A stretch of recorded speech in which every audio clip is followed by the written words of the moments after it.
stated is permanent joints are continuously welded and they're at least as smooth as a number 4 ground finish. So there are really only one permanent joint on this particular component, and that was the welding of this discharge ferrule on the casing. In the case of the cover itself, this entire cover was turned out of one piece of stainless. So there is no weld at this point, and the guidance for that is the actual drawing for this cover that lets us know that there is no permanent joint at this location.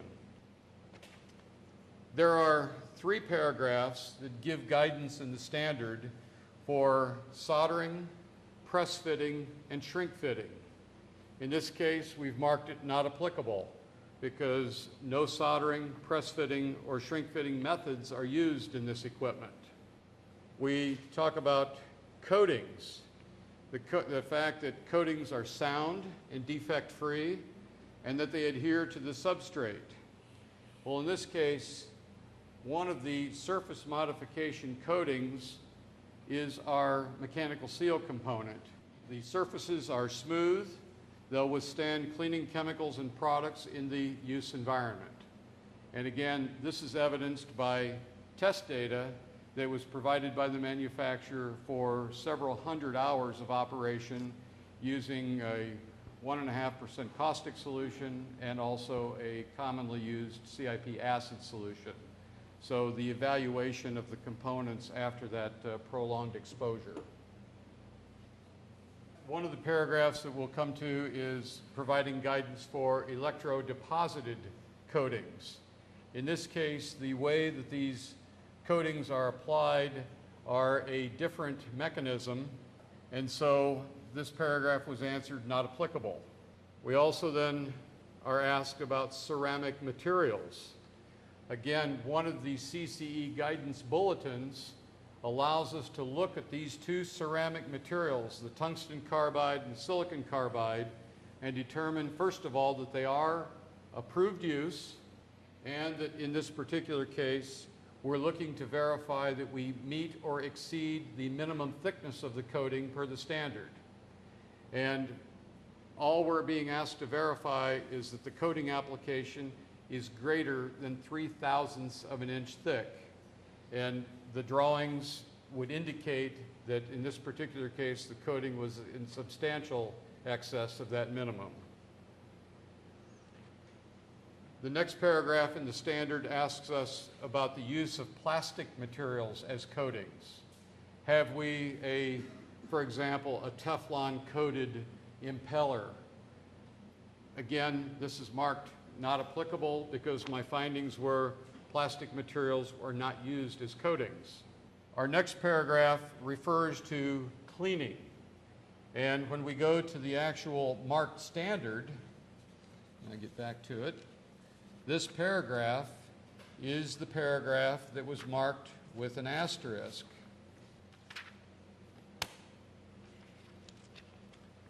So, along with the initials, we have an asterisk identifying this paragraph describes the cleanability, in this case, mechanical cleanability of this particular piece of equipment. And the findings in the report are very simply that the centrifugal pump is CIP cleaned, the cover, impeller, and seal components are easily accessible and readily removable. We look at next is product contact surfaces are drainable when disassembled. As Tracy was indicating earlier, when the cover is intact, we certainly have below the equator a puddle, or at least potential for a puddle. But when the cover is removed, there's no impediment to free drainage. We talk about compatibility of fittings with the 3A standard 63 for fittings. In this case, there are only 2 fittings, and they are the only options available from this particular manufacturer on this component. And the observation is that the sanitary clamp ferrules comply with 3A 63-03, which is the current fitting standard.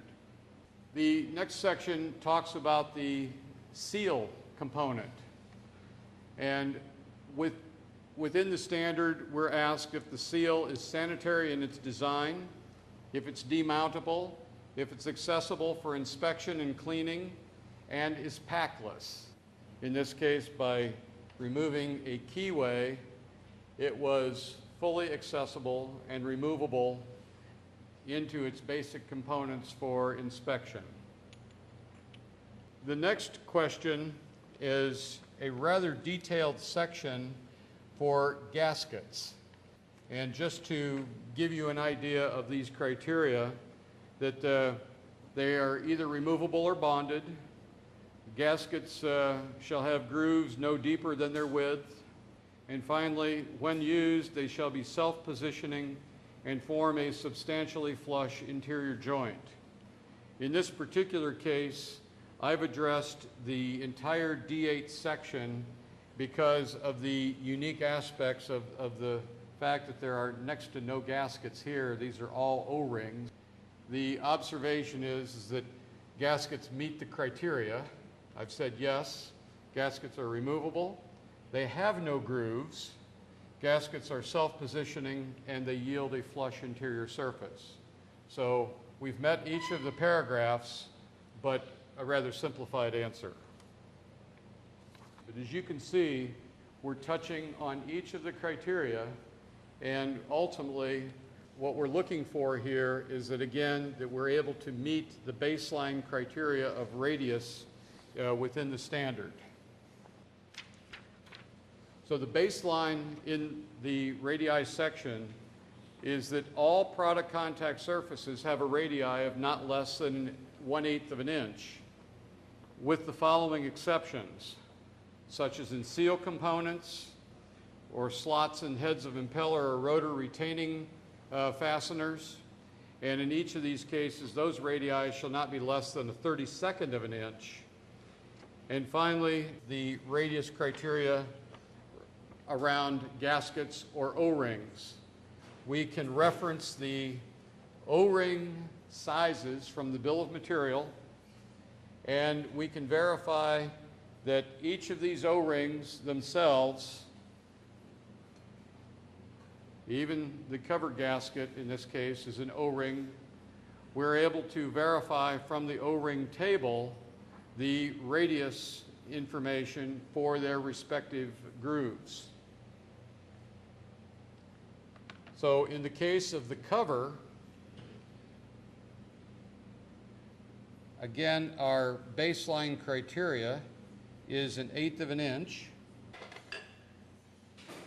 And by simply using the radius gauge, we can engage it to the surface and verify. In this case, I'm seeing a little daylight on each side of the radius gauge, so that would say that this radius is greater than the minimum that was provided. Further, at this point, we can verify from the O-ring table in the appendix that we are within the dimensional criteria given for an O-ring of this cross-sectional diameter. In this case, it's between 3/16 and 1/4 inch. So we would refer to the smaller of the two sizes. But in each case, we'll verify the product contact surface radii of the groove. And then finally, at the base of the back plane with the pump casing, we also have the same 1/8 inch criteria that applies to the inside surfaces of the impeller. And even in this particular case, there are some holes through the impeller that are utilized to induce cleaning solution flow back into the seal cavity. And we can also see that those holes exceed the 1/8 inch radius in their diameter. So in each case, the exposed radius on the product contact surface meets or exceeds the criteria of the standard. Now, in this particular pump, I mentioned that we have a couple of different seal options, and one of the other seals does in fact have a compressed spring. So the next section of our standard references springs and the fact that the coil springs must have at least 2 millimeters between the coils in the free position. And so in this particular case, we have verified that the other seal option that's available, the findings for the report are that the coil spring used in seal mechanism is round cross-section, it has square ends, and it has greater than 3 millimeters in the free position. We have no threads on product contact surfaces, except for holding the impeller to the shaft.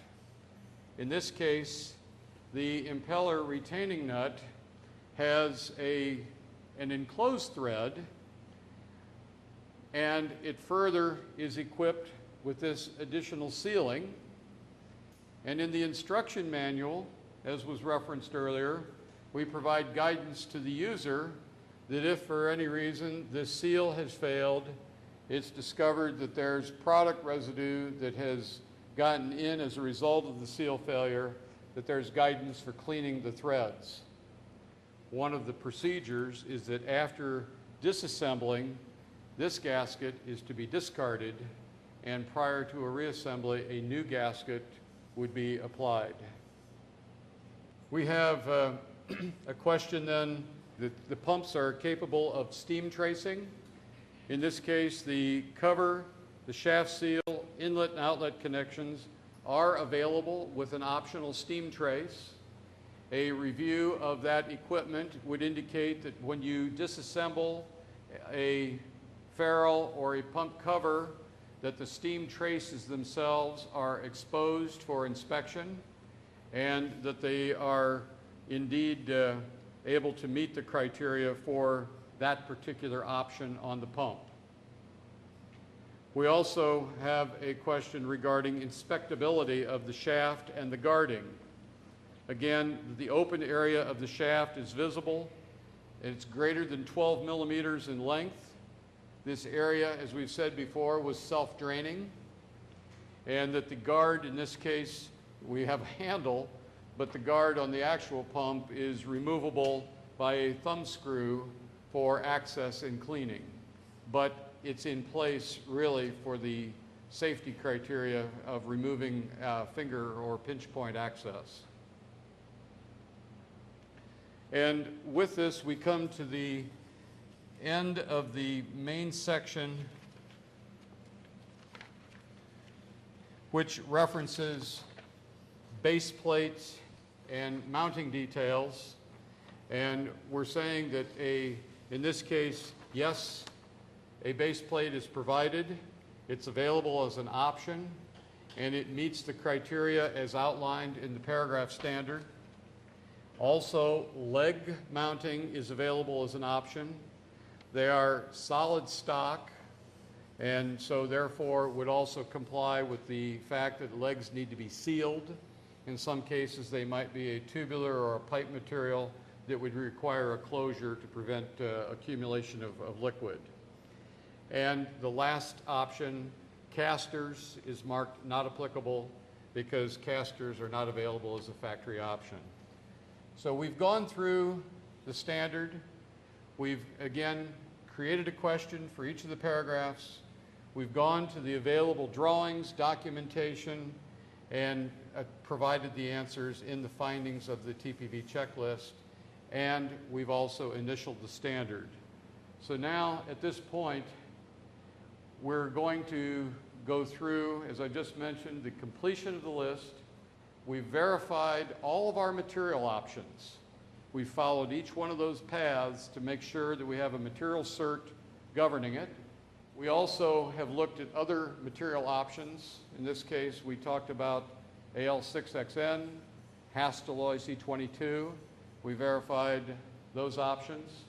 We also have been conducting a little bit of a quiz of this fabricator. I want to understand his in-process machining checks. In this case, each of these components is made on a different machine center.